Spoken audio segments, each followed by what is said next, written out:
আমি একজন বিজনেসওম্যান, আমি একজন লয়ার, আমি একজন মডেল, আমি একজন উপস্থাপিকা। তো এত কিছু করতে পেরেছি। আমি এত কিছু করার সময় প্রতিবার আমি আমার স্কিলও ডেভেলপ করেছি।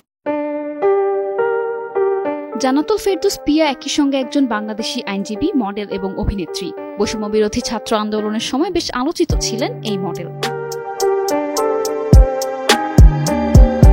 সম্প্রতি ব্যারিস্টার সুমন প্রসঙ্গে পিয়া জানান, ব্যারিস্টার সুমনের সঙ্গে তিনি কাজ করতেন, এখনো তারা একই ফর্মে আছেন এবং একই চেম্বারে আছেন।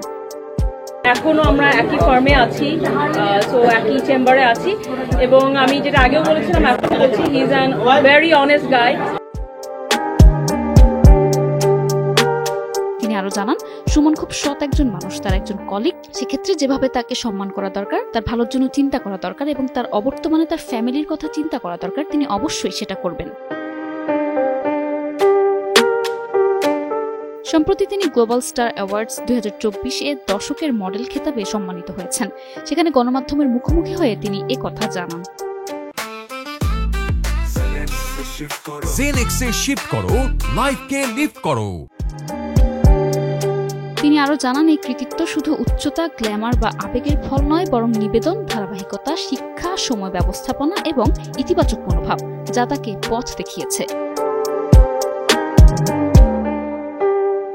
নতুন যারা মিডিয়ায় আসতে চায় তাদের উদ্দেশ্যে তিনি বলেন, যারা নতুনরা মিডিয়াতে আসতে চায় আপনাদের মাধ্যমেই তো জানবে, বিশেষ করে মেয়েরা। আমি নিজে একজন মেয়ে, সেক্ষেত্রে বলতে চাই, গ্ল্যামার সবসময় থাকবে না। সেক্ষেত্রে পড়াশোনা, মোরাল এথিক্স এবং লাইফে শর্টকাট বলতে কিছু নাই।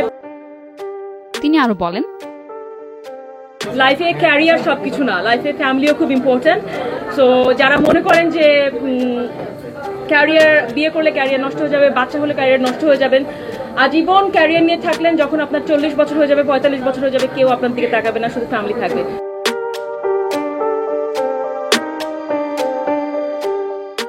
এত কিছু একসঙ্গে মেনটেন করতে সমস্যা হয় কিনা জানতে চাইলে পিয়া বলেন, যারা নর্মালি যদি কেউ 8-9 ঘন্টা কাজ করে থাকে, আমি 12 থেকে 16 ঘন্টা কাজ করি। কাজ বেশি করতে হয়, বাট আমি হ্যাপি। যে বললাম না, শর্টকাট বলে কিছু না, যেহেতু অনেকগুলো প্রফেশন, অনেক কাজ অনেক বেশি করতে হয়। News desk, 21 television.